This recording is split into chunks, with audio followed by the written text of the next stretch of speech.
আজ থেকে ঠিক ১০ বছর আগে যখন আমি প্রথম বিমানে করে এক দেশ থেকে আরেক দেশে ফ্লাই করি, ঠিক সেই সময় আমাকে অনেকগুলো টাকা দিয়ে প্লেনে ভ্রমণ করতে হয়েছিল। কিন্তু এইবারের ক্ষেত্রটা একদমই ব্যতিক্রম। এবার মাত্র ৩০ টাকা দিয়ে আমি পুরো প্লেনের রাজত্ব থেকে ঘুরে আসি। পাশাপাশি আমার মতো বড় বাচ্চা থেকে শুরু করে ছোট বাচ্চাদের জন্য এই জায়গাটা হতে পারে সবথেকে সুন্দর একটা প্লেস। দিনের বেলা দেখতে জায়গাটা যত না সুন্দর, তার থেকে বেশি রাত্রেবেলা অসম্ভব সুন্দর, জাস্ট বিকজ অফ লাইটিংয়ের জন্য। এবং তোমরা এখানে বোট রাইডিংও পাবা। এবং এই বৃষ্টির মধ্যে একটা সুন্দর প্লেসে যদি বসে তোমরা খেতে চাও এবং তোমরা যদি সেই রেস্টুরেন্টের রিভিউ করতে চাও, তাহলে this video is for you. তো চলো আজকের ব্লগটা আমরা শুরু করি। প্রতিবার যখন ঢাকায় আমার বাসায় আমার কাজিনরা ঘুরতে আসে, তখন কিন্তু খালুর সাথে আসে এবং খালু ডিসিশন নেয় আমরা কোথায় ঘুরতে যাব।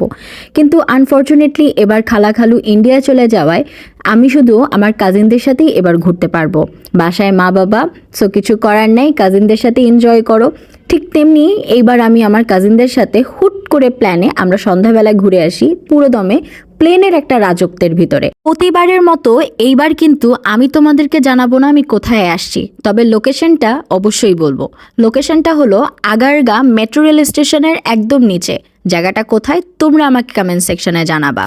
যাই হোক, আসল কথায় আসি। এই যে তোমরা আমাকে প্রাইভেট জেটটার ভিতর ঢুকতে দেখছো, এটাতে এন্ট্রি ফি কিন্তু মাত্র ৩০ টাকা ছিল, যেখানে তুমি মাত্র ৩০ টাকায় এই পুরো প্রাইভেট জেটটা ঘুরে ঘুরে দেখতে পারবা।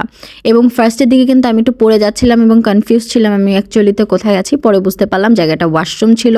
পাশাপাশি আমি এসে নিয়ে কিন্তু প্রাইভেট জেটটা চালানোর চেষ্টাও করেছি, বাট আনফর্চুনেটলি সেটা সম্ভব হয়নি। এর পরবর্তীতে আমি অনেকগুলো একসাথে হেলিকপ্টার প্লাস অন্যান্য আরও অনেক ধরনের হয়তো প্লেন ছিল, বাট আমি ওগুলোর নাম জানি না, সেগুলো দেখতে পেলাম। এর পরবর্তীতে আমরা বাচ্চাদের সেকশনে চলে আসলাম, তবে এক্স্যাক্টলি এটাকে বাচ্চাদের সেকশন বলা যায় না। এখানে আমি দেখতে পেয়েছি বাচ্চাদের পাশাপাশি বিভিন্ন বয়স্ক লোকজন এবং মধ্যবয়স্ক লোকজন সবাই এখানে উঠেছিল এবং চাইলে তোমরাও এখানে উঠতে পারবা। তবে এই রাইডটা দেখে আমি একটু ভয় পেয়েছি, কারণ এই রাইডটাতে কিন্তু সাধারণত ভয় পাওয়াটাই স্বাভাবিক। যেভাবে ঘুরতেছিল সেক্ষেত্রে আমার কাছে মনে হলো যে এই জায়গাটাতে সবার উঠাটা ঠিক না, যাদের স্পেশালি আমার মতো একটু সমস্যা আছে, যেমন আমার মাথা ঘোরানোর প্রবলেম আছে, তাই আমি এই ধরনের রাইড দেখলে সেটা আমি একটু স্কিপ করি। এর পরবর্তীতে আমার ভাগ্নি যে রাইডটাতে উঠে সেটাতে কিন্তু আমার খালাতো বোনও সাথে উঠেছিল। সো আলটিমেটলি বিভিন্ন বয়স্ক মানুষজনও এখানে উঠতে পারবে।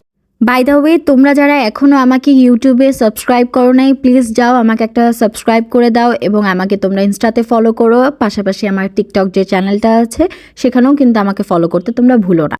যাই হোক, ওরা রাইড থেকে নামার পরপরই আমরা চলে আসি আরেকটু সামনের দিকে। সেখানে এসে নিয়ে দেখি অলরেডি কিন্তু তখন বৃষ্টি শুরু হয়ে যায় এবং বৃষ্টি হতে হতে একটা সুন্দর আমরা ট্রেন দেখতে পারি। এই ট্রেনটাও কিন্তু সব ধরনের বয়স্ক লোকরা উঠতে পারবে। পাশাপাশি কিন্তু এইখানে হচ্ছে তোমাদের বোট রাইডিংয়ের জন্য অনেক ধরনের ফ্যাসিলিটি ছিল।